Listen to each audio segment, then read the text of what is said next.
No, I think in the third we definitely would have wanted a little bit more of a push. I thought we were kind of back on our heels, and there's nothing wrong with being back on your heels in terms of, you're trying to protect the lead, but then you still want to have some, get up and go when it's time to do that. And I thought we were a little flat on the bench, and it just transferred onto the ice. So obviously a very disappointing loss. You talked about earlier, kind of making sure that you had layers against Fort Wayne. Some of those, I know they were late in the period for the first one, then they scored the second. But is that what you're talking about as far as what you were looking to kind of stop from happening? Kind of when they're able to get past maybe one of the defensemen in the neutral zone, kind of towards the blue line. Yeah, again, we talked a lot about, being above them. They're a very dynamic team off the rush, but even when we are above them, we still got to work back to our net, and we got to make sure that we're beating, their men back. And obviously on a few of the goals tonight, we didn't do that. So we're going to have to clean that up. And, again, I thought, when you look at the whole, how we played in Fort Wayne for our first game against them, and then you look tonight, we definitely did a better job in certain areas. And again, we got to be better the next time we play them. Just looking at the last two games, do you think there's similarities between the 1-0 lead that you guys had on Kansas City Sunday that kind of escaped, and then I know that was scoreless through the second and the third, but are there similarities that you saw between that compared to the 2-goal lead that you had here against these guys, and then not able to kind of come back after going back up 3-2?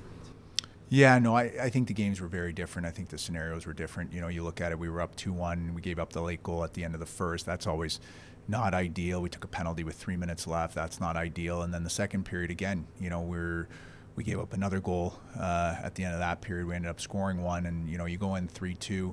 But that's they're a very dynamic team over there. You got to make sure that you're putting together a full 60. And unfortunately, tonight we only put together about 45. And that's the result you're going to get against them. I know you like to say that have short memories. Yep. The best athletes have short memories, but is there, do you go into Friday with any kind of message to try and keep that intensity for the team, or do you kind of expect them to take that upon themselves to make sure that, even when they fall down, we've seen it a ton this year, that they're able to find that energy themselves and to kind of push themselves back into a game like what you maybe could have saw in the third period? Yeah, no, not really. I mean, every game's unique to itself. Every opponent is, poses different challenges, different opportunities. We got to now start preparing for Kalamazoo. We got to learn a few things from what we did well tonight, and then what we need to correct. And again, it's a very different team that we're going to play against Kalamazoo, and we got to get ready for that. What did you think you did well today? I think our forecheck was pretty good in terms of, again, being above them. I thought our 1-1-3 was good until it wasn't. Again, just finding that consistency in that.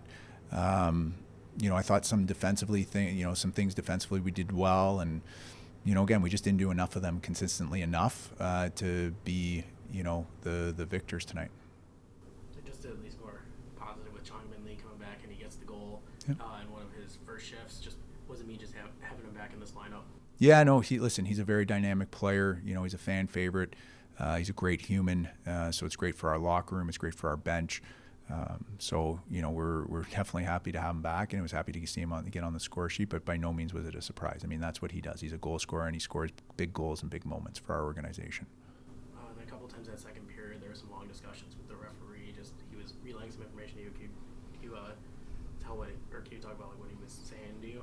It was just some gamesmanship, from coach to ref, and just making sure that I'm in his ear and making sure that I'm understanding exactly what he's seeing on the ice, so I can help our guys make sure that they understand what's being called, what's not being called, and just have a better feel for the game. So I thought he did a great job managing that and communicating that. And at the end of the day, I think the two teams on the ice decided that game, and it wasn't the referee.